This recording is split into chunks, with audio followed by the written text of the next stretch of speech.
Jordan kali.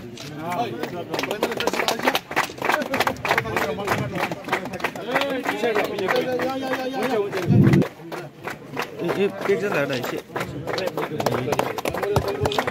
Mau beli?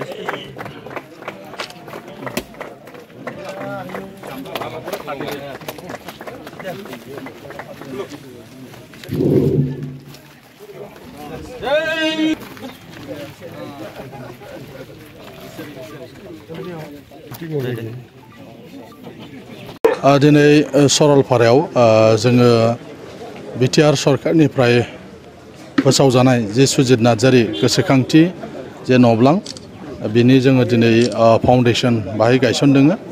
बिनि थाखाय आं बे समाव गिबियावनो जोंनि बिटिआरनि मानगोनां चिफ श्री प्रमद बर' बिथांखौ आं साबायखर बावदों जे बे सरलपारानि रायजो राजाफोरनि थाखाय बिथाङा जे बे सुजित नार्जारी जे न'ब्लां बेखौ हरनायनि थाखाय सरलपारानि रायजो राजाफ्रा जोबोद गोजोननायजों बिथांखौ साबायखर बावदों जे सरलपारा ओनसोलाव बेबायदि मेल मिटिं जानो थाखाय बेबायदि खुनु न'ब्लां गैयामोन जायनि थाखाय गोबां जेंनाजों मोगा मोगि जानो गोनां जायोमोन बिथांमोना। जों बयबो मिथिगौ बे ओनसोलाव गरखा बर' आदिबासि राभा गुबुन गुबुन हारिनि मानसिफ्रा बेयाव रायजो जानानै दङ अनलायनायनि गेजेरजों। दा बेबायदि समाव बड'लेण्डनि गिबि मुंख्लं सुजित नार्जारीनि मुङाव फोसावजानाय जि न'ब्लां बेखौ सरलपारायाव हरनायनि थाखाय आरो सरलपारानि रायजो राजाफ्रा मोननायनि थाखाय जोबोद रंजादों बिथांमोना जोबोद खुसि। बिथांखौ बे समाव बिथांमोना साबायखर बावदों। आंबो एमएलए जानानै बिथांखौ साबायखर बावदों। सरलपारानि जौगाखांनायनि थाखाय बिटिआर सरकारनिफ्राय आरो आं एमएलए हिसाबै आंबो नाजागासिनो दङ। थांनाय 3 आगस्टआवनो बिसमुरि उल्टापानि से सरलपारा लामा बे लामायाबो टेन्डार जाबाय आरो बावैनो वार्क अर्डार मोनगोन आरो वार्क अर्डार मोनखांनायनि उनाव बे लामाखौ बानायनाय जासिगोन। गोबां खस्थ' मोननांबाय बिथांमोना बे रायजो राजाफ्रा मानोना लामायाबो गोलावथार बर्डारसिम लायोबा प्राय 40 किल'मिटार जायो।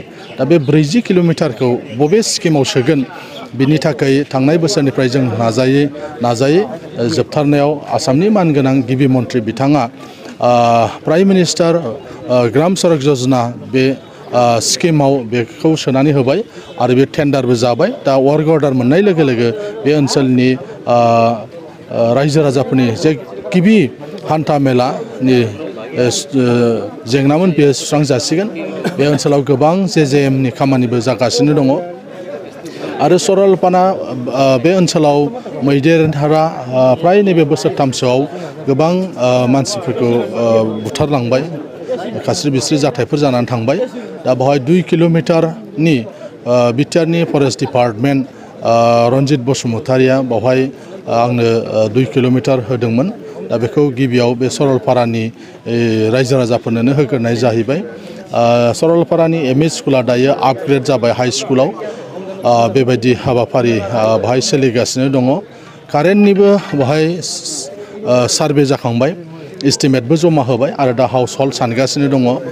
भारत उदांस्रिनि उननिफ्रायनो बे ओनसोलाव रायजो जाबोदों नाथाय दिनैसिमबो कारेन्टनि मोखां नुवाखै। आं एमएलए जाखांनायनि उनाव आङो नाजायै दिनै सार्भे जाखांबाय एस्टिमेट गथायखांबाय आरो दा हाउस हल्ड साननाय हाबाफारिया जागासिनो दं। बेफोर जेंनाखौ सुस्रांनो थाखाय आङो एमएलए हिसाबै आरो काउन्सिलनिफ्राय मानगोनां प्रमद बर' जों नाजागासिनो दङ आरो जायनि थाखाय बिथांमोना जोबोद खुसि।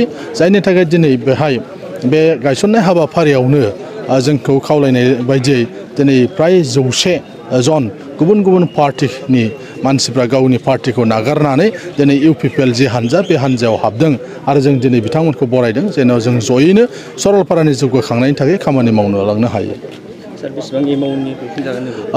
बे एमाउन्टआ 1 crore गासै बे सुजित नार्जारी जे कमिउनिटि हल 1 कौटिनि। दा सरलपारानि मेन बाजारावनो रायजोनि हा दंमोन बाहायनो बेखौ लुनाय जाबाय। बयबो बाहायनो हागोन गासैबो रायजो राजाफ्रानो बेखौ बाहायनो हागोन। बबेबा गामियाव नङा रायजोनि गेजेराव बे बाजार ओनसोलावनो खालामनाय जाबाय।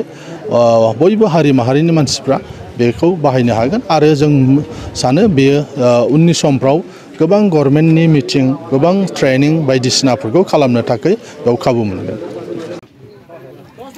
Jordan kali.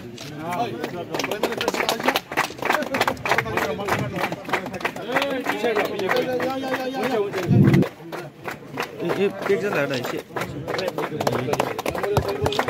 मोबाइल